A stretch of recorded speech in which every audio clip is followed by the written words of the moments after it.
Telangana assembly ఎన్నికల్లో BRS ఘోర పరాజయాన్ని అందుకుంది. రానున్న పార్లమెంటు ఎన్నికలు ఆ పార్టీకి పెద్ద సవాల్గా మారాయి. అధికారంలోకి వచ్చిన జోష్తో కాంగ్రెస్ అధిక స్థానాల్లో ఎంపీ సీట్లను గెలవాలని చూస్తుంది. తామేమీ తక్కువ కాదు అన్నట్లుగా బీజేపీ సైతం మెజార్టీ సీట్ల విజయంపై కన్నేసింది. ప్రత్యర్థుల స్థానంలో రెండు జాతీయ పార్టీలు బలంగా ఉండటంతో గులాబీ బాస్ నెక్స్ట్ ప్లాన్ ఎలా ఉండబోతుంది అనేది ఇప్పుడు చర్చనీయాంశంగా మారింది.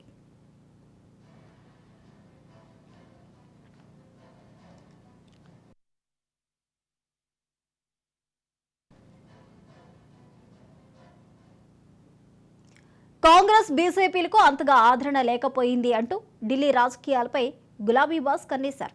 తెలంగాణలో మాకు తిరుగులేదు, మూడోసారి హ్యాట్రిక్ అంటూ సంబరపడ్డ కేసీఆర్ అండ్ టీంకు ప్రజలు జలకిచ్చారు. తీరా అసెంబ్లీ ఎన్నికలతో వ్యవహారం పూర్తిగా చెడింది. కుమారుడు కేటీఆర్కు రాష్ట్రం అప్పగించాలన్న కేసీఆర్కు మింగుడు పడకుండా పోయింది. ఢిల్లీలో చక్రం తిప్పాలని భావించిన బీఆర్ఎస్కు ఊహకందని రీతిలో ఓటమి పాలైంది. దీంతో కేసీఆర్ ఊహలన్నీ పటాపంచలయ్యాయి.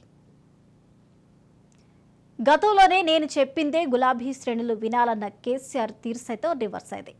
అసెంబ్లీ ఎన్నికల ఓటంతో సైలెంట్ అయిన గులాబీ బాస్ లోక్సభ ఎన్నికల్లో తన స్ట్రాటజీలతో సత్తా చాటాలని భావిస్తున్నట్టు తెలుస్తుంది.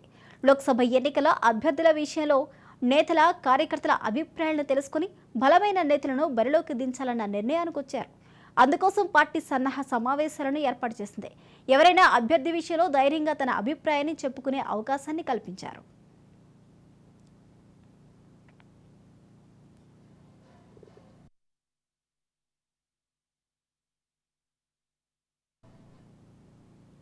ఇక సాధారణంగా 10 ఏళ్ల పాటు అధికారంలో ఉన్న ప్రభుత్వం పైన ఎంతో కొంత వ్యతిరేకత రావడం సహజం.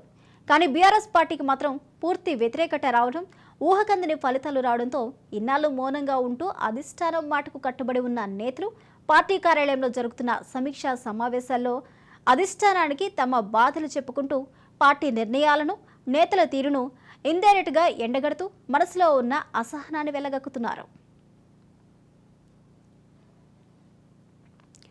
రంగారెడ్డి సమీక్ష సమావేశంలో నేతల మధ్య పెద్ద వివాదాలే తలెత్తాయి. తాండూరులో పార్టీ ఓటమికి మహేందర్ రెడ్డి వర్గీయులు పనిచేయలేదు అంటూ మాటల యుద్ధానికి దిగారు. ఇక పార్టీ పేరులో నుంచి తెలంగాణను తొలగించడం వల్ల ప్రజలకు దూరమైందన్న భావన కలిగిందని వరంగల్ సన్నాహ సమావేశంలో కడియం వ్యాఖ్యలు చర్చకు దారితీశాయి.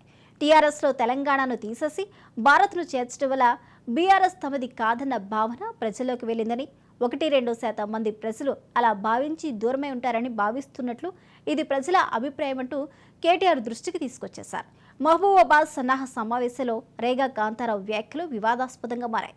10 ఏళ్ల పాటు కార్యకర్తలను బాయిలర్ కోళ్లలాగా పెంచితే కాంగ్రెస్ పార్టీకి ఓటు వేశారని ఆగ్రహాన్ని వ్యక్తం చేశారు.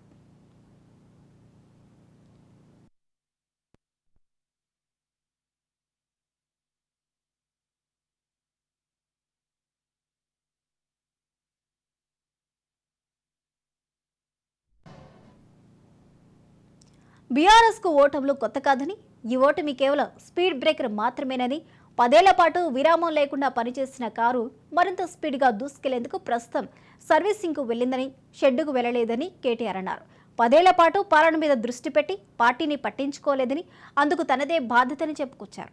చింత చచ్చినా పులుపు చావలేదు అన్నట్లు ఓటమికి కారణాలు వెతుక్కోకుండా, తప్పిదాలను విశ్లేషించుకోకుండా ప్రజలిచ్చిన తీర్పును అవమానించేలా మాకు 32 యూనిట్ ఛానల్స్ ఉంటే గెలిచేవాళ్లమని కేటీఆర్ అన్నారు. యాదాద్రి అక్షింతలు పంచితే గెలిచేవాళ్లమంటూ అయోధ్య రామాలయం అక్షింతల వితరణను టార్గెట్ చేస్తూ కేటీఆర్ చేసిన వ్యాఖ్యలపై హిందూ సమాజం మొత్తం బీఆర్ఎస్ పార్టీపై బగ్గమంటుంది. మరొక వైపు కేటీఆర్ వ్యాఖ్యలపై సోషల్ మీడియా వేదికగా బీఆర్ఎస్ పార్టీని టార్గెట్ చేశారు.